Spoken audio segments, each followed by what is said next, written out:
வணக்கம். முதல் செய்திக்காக நித்யா. மார்த்தாண்டத்தில் தொழிற்சங்கங்கள் இணைந்து மறியல் போராட்டம். விரிவான செய்திகள். தொழிற்சங்கங்கள் சார்பில் கோரிக்கைகளை வலியுறுத்தி மார்த்தாண்டத்தில் மறியல் போராட்டம் நடைபெற்றது.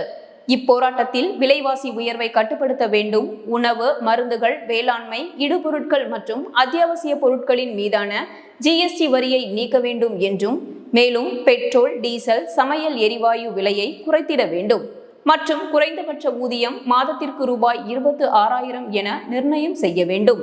தேசிய கல்விக் கொள்கை 2020 ரத்து செய்ய வேண்டும். பொதுத்துறை நிறுவனங்களை தனியார் மயமாக்குவதை உடனே நிறுத்த வேண்டும்.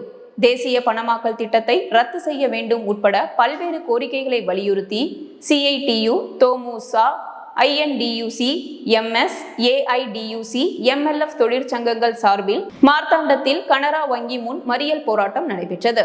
இதனைத் தொடர்ந்து மார்த்தாண்டம் இன்ஸ்பெக்டர் இளவரசு தலைமையிலான போலீசார் மறியலில் ஈடுபட்ட 70 பெண்கள் உட்பட 240 பேரை கைது செய்தனர்.